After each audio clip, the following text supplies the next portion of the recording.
Hello प्यारे बच्चों, आज की इस वीडियो में लेकर आई हूँ 8th ग्रेड अभ्यास पुस्तिका 2023-24 की न्यू पुस्तक कक्षा 6 सामाजिक विज्ञान अध्याय 1 से लेकर अध्याय 3 तक का संपूर्ण प्रश्न उत्तर। तो चलिए वीडियो की स्टार्ट करते हैं। पहला अध्याय है आपका सौरमंडल में पृथ्वी। स्टार्ट करते हैं। पहला क्वेश्चन आता है, बुध ग्रह सूर्य की एक परिक्रमा पूरा करता है, वह बी नंबर 88 दिन। इसके बाद नेक्स्ट आता है दूसरा आता है प्रश्न क्रमांक दूसरा, पृथ्वी का उपग्रह है चंद्रमा। इसके बाद नेक्स्ट क्वेश्चन आता है आपका प्रश्न क्रमांक तीसरा, पृथ्वी के संबंध में कथन सही नहीं है, आंतरिक आकार में सबसे बड़ा ग्रह है। इसके बाद चौथे में है, तारों के विभिन्न समूहों द्वारा बनाई गई विविध आकृतियाँ कहलाती हैं नक्षत्र मंडल। इसके बाद नेक्स्ट आता है आपका प्रश्न क्रमांक पाँचवा, खगोलीय पिंड किसे कहते हैं। उत्तर में लिखना है, तारे ग्रह उपग्रह को खगोलीय पिंड कहते हैं। इसके बाद नेक्स्ट है आपका प्रश्न क्रमांक 6, तारा किसे कहते हैं।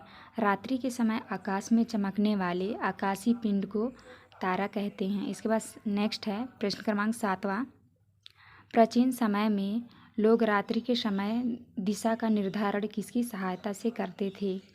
उत्तर में लिखना है, प्राचीन समय में लोग रात्रि के समय दिशा का निर्धारण तारों की सहायता से करते थे। नेक्स्ट आता है, चंद्रमा एक सभी छोटी चमकीली वस्तुओं को हम दिन के समय क्यों नहीं देख पाते। सूर्य के तेज प्रकाश के कारण चंद्रमा एक सभी छोटी चमकीली वस्तुओं को हम दिन के समय नहीं देख पाते हैं। इसके बाद नेक्स्ट आता है आपका प्रश्न क्रमांक 9वां, सूर्य के दूसरे क्रम का ग्रह कौन सा है, वह पृथ्वी का एक चक्कर कितने दिन में पूर्ण करता है। उत्तर में लिखना है, सूर्य के दूसरे क्रम का ग्रह शुक्र है। इसके बाद नेक्स्ट आता है प्रश्न क्रमांक 10, उपग्रह किसे कहा जाता है। वे पिंड जो ग्रह के चारों तरफ चक्कर लगाते हैं उपग्रह कहलाते हैं। नेक्स्ट है, आकाश गंगा क्या है, समझाइए। तारों की लंबी श्रृंखला का आकाश गंगा कहते हैं।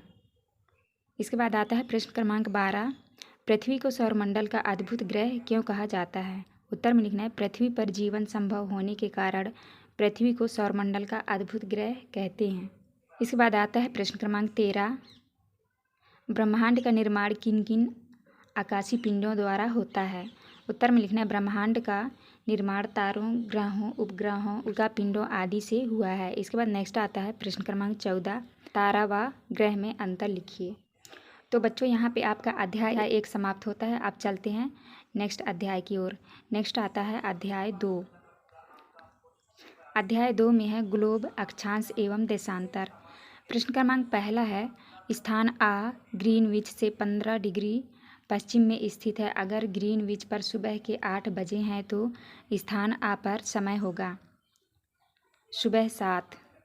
इसका राइट आंसर होगा सुबह 7। इसके बाद नेक्स्ट क्वेश्चन है, पृथ्वी को अपने अक्ष पर 1 डिग्री घूमने में समय लगता है, डी नंबर 4 मिनट।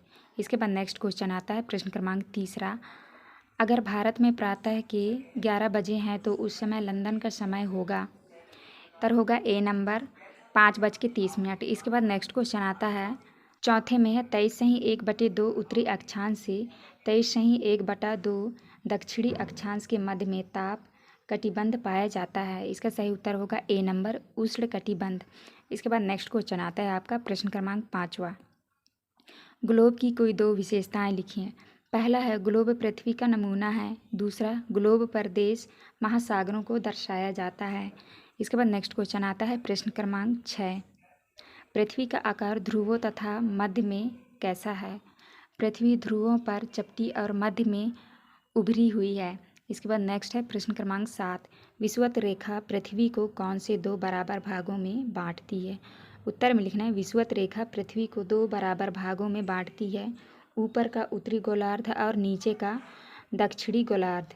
इसके बाद नेक्स्ट आता है आपका प्रश्न क्रमांक 8 में है, पृथ्वी के ताप कटिबंधों के नाम लिखिए। पृथ्वी के ताप कटिबंधों के नाम निम्न है। पहला है उष्ण कटिबंध, दूसरा है शीतोष्ण कटिबंध, तीसरा है शीत कटिबंध। इसके बाद नेक्स्ट आता है आपका प्रश्न क्रमांक 9वां, ग्लोब पर खींचे गए समांतर वृत्त क्या कहलाते हैं व इनकी संख्या कितनी है। ग्लोब पर खींचे गए समांतर वृत्त को अक्षांश वृत्त कहते हैं तथा इसकी संख्या 180 है। इसके बाद नेक्स्ट आता है आपका प्रश्न क्रमांक 10, ग्लोब का चित्र बनाकर निम्नांकित को दर्शाइए। विषुवत रेखा, कर्क रेखा, मकर रेखा, उत्तरी ध्रुव तथा दक्षिणी ध्रुव। इसका उत्तर आप अपने बुक से देख के कर लीजिएगा, प्रश्न क्रमांक 10 में मिल जाएगा। अब चलते हैं नेक्स्ट प्रश्न की ओर। के बाद आता है प्रश्न क्रमांक 11। उष्णकटिबंध 23/1/2 उत्तरी अक्षांश से 23/1/2 दक्षिणी अक्षांश के मध्य ही क्यों पाया जाता है? क्योंकि हमारी पृथ्वी अपने अक्ष पर 23/1/2 झुकी हुई है। इसके बाद नेक्स्ट क्वेश्चन है आपका, देशांतर रेखाओं की विशेषताएं लिखिए। पहला विशेषता है देशांतर रेखाओं की लंबाई समान होती है। दूसरा है यह उत्तरी ध्रुव से दक्षिणी ध्रुव तक खींची गई है। तीसरा है यह एक अर्धवृत्त होती है। इसके बाद नेक्स्ट आता है आपका प्रश्न क्रमांक 13। ग्लोब से किसी स्थान की स्थिति का पता कैसे लगाया जाता है? ग्लोब से किसी स्थान का पता लगाने के लिए ग्लोब पर रेखाएं खींची हुई हैं। यह अक्षांश और देशांतर कहलाती हैं। इनकी रेखाओं की सहायता से हम किसी स्थान की स्थिति का निर्धारण करते हैं। इसके बाद नेक्स्ट आता है प्रश्न क्रमांक 14। मानक समय से क्या आशय है? भारत में मानक समय कितने देशांतर से माना जाता है? उत्तर में लिखना है, मानक समय वह है जो किसी देश या विस्तृत भूभाग के लोगों के व्यवहार के लिए स्वीकृत होता है। भारत में 82/1/2 पूर्वी देशांतर वायोत्तर को मानक समय माना जाता है। तो बच्चों, यहाँ पे आपका दूसरा अध्याय समाप्त होता है। अब चलते हैं नेक्स्ट अध्याय की ओर। इसके बाद आता है आपका अध्याय 3। अध्याय 3 में है पृथ्वी की गतियाँ। पहला प्रश्न है, लीप वर्ष में फरवरी माह में दिनों की संख्या होती है? सही उत्तर होगा 29। इसके बाद आता है नेक्स्ट क्वेश्चन। प्रश्न क्रमांक 2 में है, 22 दिसंबर को उत्तरी गोलार्ध में कौन सी ऋतु होती है? सही उत्तर होगा शीत ऋतु। इसके बाद नेक्स्ट है, विषुव के संबंध में कौन सा कथन सही नहीं है? तो इसका सही उत्तर होगा उत्तरी ध्रुव सूर्य की ओर झुका होता है।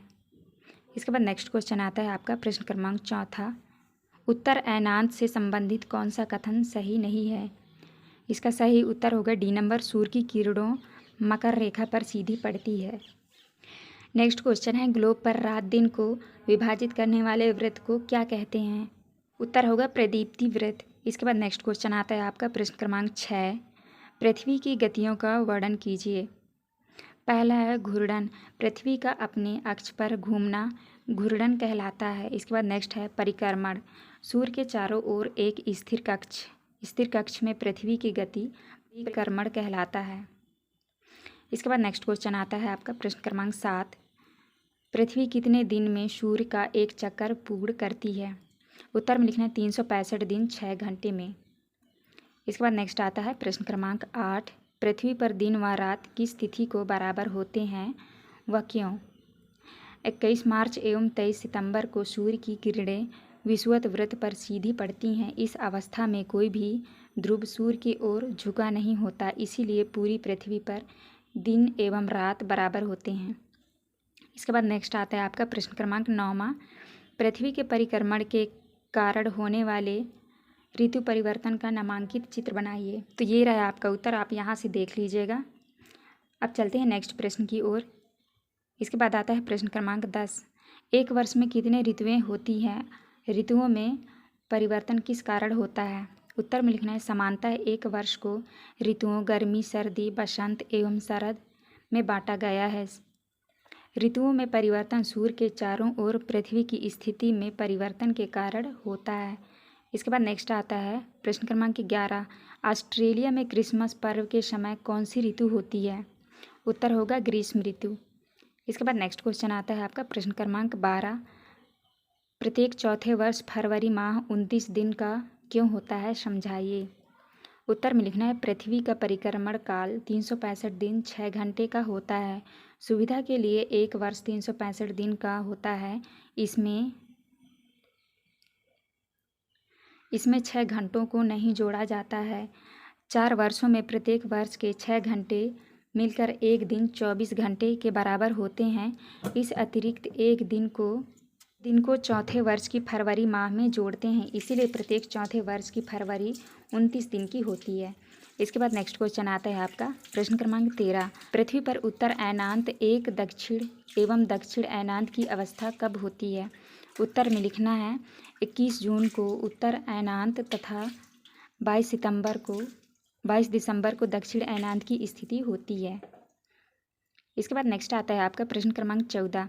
23 सितंबर एवं 21 मार्च को उत्तरी गोलार्ध एवं दक्षिणी गोलार्ध में कौन कौन सी वस्तुएं होती हैं?